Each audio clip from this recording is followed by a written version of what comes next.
Hello, good morning mga Kalaboy Hunter at sa lahat ng mga aking mga viewers at saka sa lahat na nag-subscribe no sa aking YouTube channel. So good morning sa inyong lahat, Luzon, Visayas, Mindanao at sa ibang bansa no. Sa yun, good morning, shout out sa inyong lahat.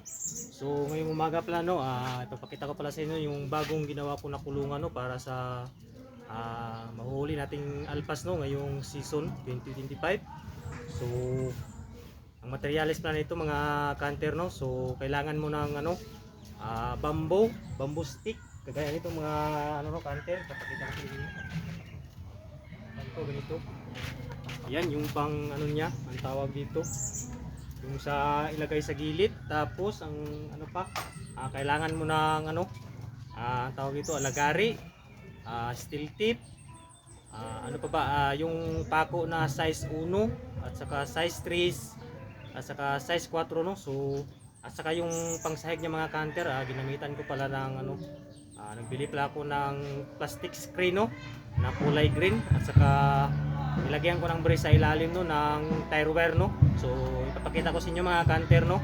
Ang ginawa ko pala na napakasimpleng kulungan no para sa mahuhuli natin ng ngayong season na mahuli nating labuyong alpas no. So ayan, ipakita ko sa inyo mga canter no.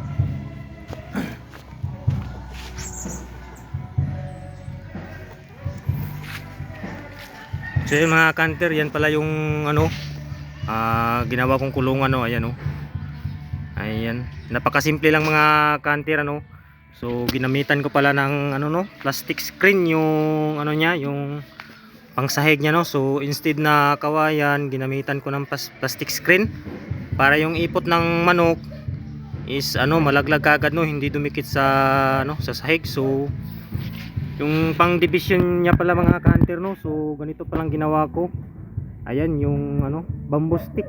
Ayan, or lipak sa Bisaya no, tawagin ito sa amin sa Mindanao. Ayan, ginanyan ko lang mga canter no para yung hangin labas masok no, para yung manok presko. So ganito lang gagawin yung mga canter no pag gumawa kayo ng kulungan So kaya lang baka sabihin nyo mga canter no, makapasok yung ulo. Hindi yan makapasok canter kasi yung dito yung space dito mga canter no. So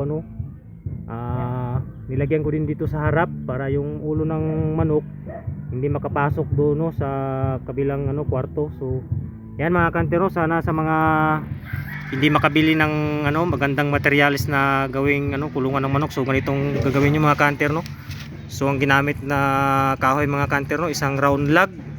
Ayan po, kinuha ko lang doon sa bundok.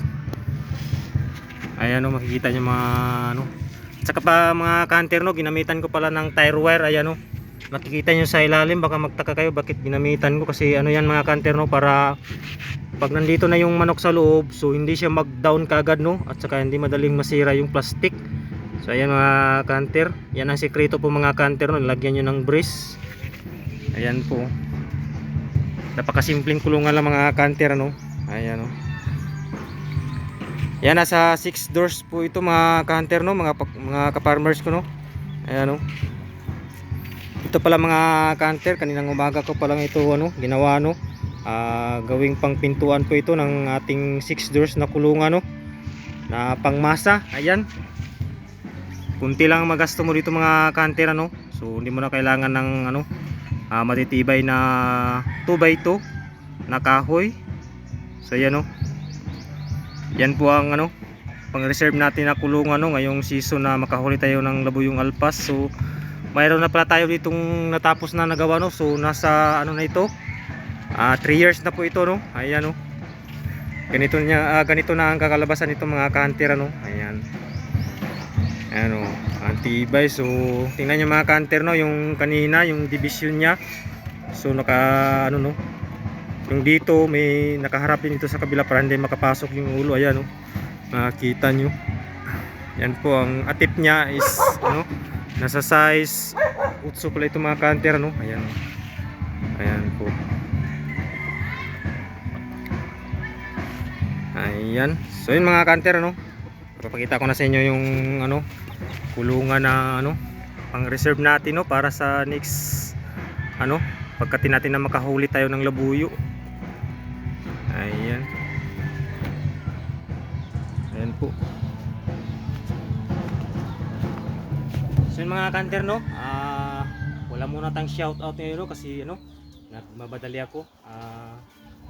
Ano pala mga kanter no, salamat pala sa bagong nag-subscribe no sa aking YouTube channel. So sa next ano na lang, sa next vlog ko na lang or sa next video ko na lang no na i-shoutout ng mga idol no kasi ano, mahirap kasi mag-edit no. Aabot tayo ng 3 oras. So ayun mga kanter no. So ito na pala mga kanter no. Malapit na itong matapos no. So ito pala yung part 1 no. Sa paggawa ng kulungan na sa ano, Labuyong Alpas. So abangan nyo mga kanter no. Sa part 2 natin, ipapakita ko sa inyo kung ano, natapos na ito mga kanter. Ayan, kung bago lang kayo sa video nito mga kanter no, huwag kalimutan no. I-subscribe ang ating YouTube channel, Rogelio Sarsuna. At huwag rin kalimutan no, mag-like at mag-comment no sa down below sa video nito kung sino gusto magpa-shoutout no. So isama nyo ang inyong lugar no para ma-shoutout ko din kayo. Ayan, huwag rin kalimutan mag-share para makita din sa iba no kung ano yung ano napaka simpleng ano no ginawa natin na kulungan no para makapagbigay din tayo ng idea no sa mga kaibigan natin na mahihilig magkati ng Labuyong Alpas at saka hindi lang sa para ito sa ano mga labuyo no, pwede rin ito sa mga native na manok no at saka sa pato pwede rin, na-try ko na sa pabo. Ayan mga kanter no. So yun mga kanter, hanggang dito lang muna ating video no. So abangan nyo mga kanter no, yung part 2 matatapos na siguro ito sa ano sa ngayong week no, matatapos na ito. So ayun mga kanter, hanggang dito lang muna ating video. Salamat sa panonood. Babush!